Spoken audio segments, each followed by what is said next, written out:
We are evaluating right now. He took a shot to the upper body facial area, so. As far as Jacob, you still expect him to play Thursday, or? Yeah, we do expect him. We held him today because we expect him Thursday. If that makes any sense, I just felt it would be better for him. But we do expect him Thursday.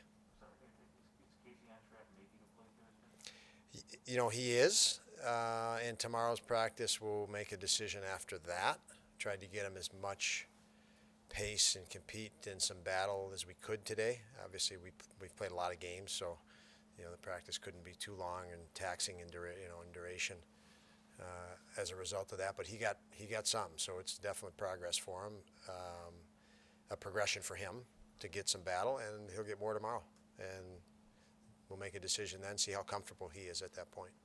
Olofsson and Jokiharju haven't had a ton of practice time since returning, so how have you seen them sort of have to sort of find their games in the game as opposed to getting a lot of practice? Yeah, Yoki didn't look. Well, he's one of the guys I mentioned. Didn't look like himself last night. He had a challenging night, and I think it's practice is such a big part of growth for us. We're not a team that has a historic identity. I mean, you think of other teams, and you think of top teams in our league. They've had an identity through their franchise for the last 5, 7, 8, 10 years, and that is stabilizing, very stabilizing. You don't need as much practice time. You're not searching for an identity. You're not building an identity. You have one, and we're the other way. So we played a lot of games in a short time, which is a lot of pressure. And I felt some of our, younger guys or less experienced guys, were challenged with that. Some of the habits slipped and details slipped that you're going to have as you become more of a veteran player. And so it was a tough spot for Yoki coming in the middle of that without a lot of practice time, as you said. What's your sense with Henry? You've had him as an assistant now and as a head coach. Is he a guy that can shake things off pretty well and have a short memory, so to speak? Yeah, he evaluates himself pretty well. So, he finishes the game and he has a feel for where he may need to target improvement or focus. His challenge more is not as much improvement, it's focus. He sometimes has lapses in focus, but he has shown the ability to self-correct faster than normal, which is good. But he's also had some, he's challenged like most young guys are, just with consistency. Don, when you look at Darlene's play, I mean, there are labels now that, he's always had the number 1 pick label. Now he has the label of the big contract. Just as a 21-year-old, even though he's played 200 games, how difficult do you think the mental game is for him? It's really challenging for any player that is selected where he was selected, comes into the league and has a reputation that he had a great, amazing reputation before he ever played a game. Think of the expectations that are heaped on guys that are number 1 picks. And what's a challenge is when you don't have experience, you try to live up to that expectation because you hear it. You hear the noise and you hear the comparisons. He's not compared to another defenseman in our league. He's compared to the absolute best defenseman in the league with no experience. And that's when he entered the league, and that's a challenge for him. I felt in last night's game, if we want to get more specific, what we're seeing and you guys have picked up on as a pattern, here's a player that's used to comes into the league and could impose his will and his skill on the opponent. When he gets frustrated, he tries that. So he doesn't adjust. If an experienced player in this league isn't feeling it, they adjust their game. They know, okay, I don't have legs, I'm tired, I got a sore shoulder, I need to tweak my game.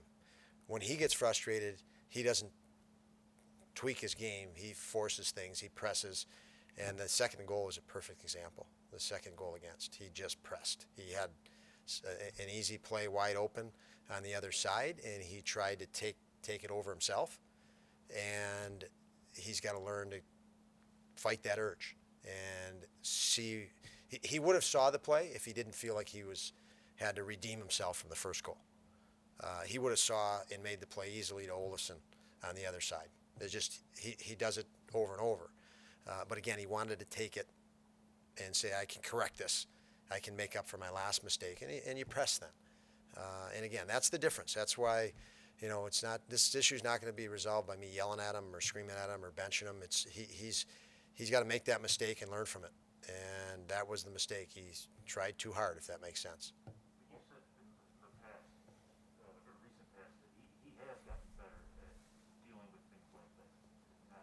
Yeah, he has. I think what could be lost in this, Bill, are some of the performances. The game, the 2 games prior, he did some amazing things, and exceptional things, and he showed brilliance at times. It's consistency we're talking about, and look at all the makings of it. Entering the league at his age, everything. Like you're not going to get veteran consistency yet.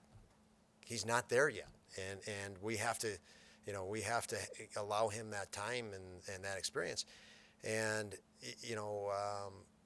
so nothing, I say all of this, but he's going to be an exceptional hockey player. He already is.